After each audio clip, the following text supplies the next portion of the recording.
Hello বন্ধুরা, কেমন আছো তোমরা সবাই? আশা করছি তোমরা সবাই খুব ভালো আছো আর আমিও খুব ভালো আছি। বর্ণালী অফিসিয়াল ব্লগে তোমাদেরকে জানাই আবার স্বাগত। তো এখন বাজে সকাল 8টা। তো এখন থেকে আমি আমার ব্লগটা স্টার্ট করছি।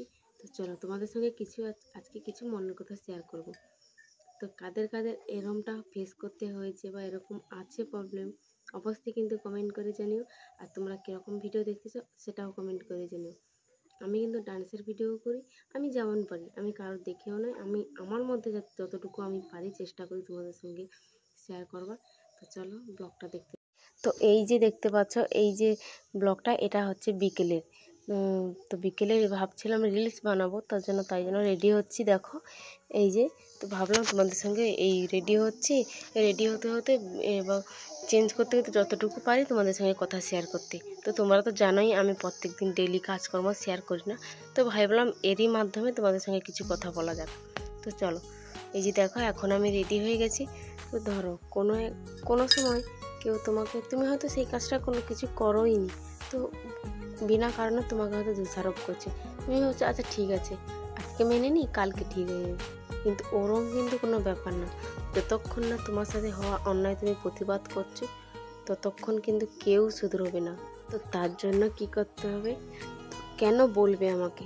আমি তো এটা কিছু করিই নি, তাহলে কেন বলবে? এইটা যতক্ষণ না আমার মনের মধ্যে, তোমাদের মনের মধ্যে আসছে, ততক্ষণ কিন্তু কিছু ঠিক থাকবে না। তো হ্যাঁ, অতিরিক্ত সরলতাও দেখিও না, কারণ অতিরিক্ত সরলতা দিয়ে মানুষ চেনা যায় না। যত কঠিন হতে পারবে ততই তুমি দ্রুত মানুষ চিনতে পারবে। তো আর একটা কথা বলি তোমাদের সঙ্গে, যারা যেমন ধরো আমরা অনেকেই থাকি যে কেউ কিছু তোমাকে বিনা কারণে বলছে, তা সত্ত্বেও ভাবছি ঠিক আছে ওকে বলবো না, কারণ ও যদি মনে কষ্ট পায়। তুমি ভাববে, এইটা ভেবে তুমি কষ্ট পাচ্ছ, কিন্তু যারা কথাটা বলে চলে যায় তারা ভাবে এই তো ওকে তো যাই বলছে তো বেশ চুপই আছে, তো তাহলে ওকে যা খুশি বলা যায়। তো দেখবে সবসময়ের জন্য, যেখানে নরম মাটিতে কিন্তু সবাই আঁচড়াতে পারে, নখ বসাতে পারে, কিন্তু শক্ত মাটিতে কিন্তু কেউ বসাতে পারে না। তো তার জন্য কি হতে হবে? অতিরিক্ত সরলতা দেখিও না, যে যেরম তাকে সেরমটা ব্যবহার করো। জন্য বড়জোর কি হতে পারে? কেউ তোমার সঙ্গে কথা বলবে না, তো কি হয়েছে?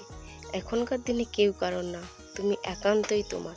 তো তার জন্য তুমি কিসে ভালো থাকবে সেটা একমাত্র তোমাকেই দেখতে হবে, অন্য কেউ এসে তোমাকে দেখে চেয়ে যাবে না।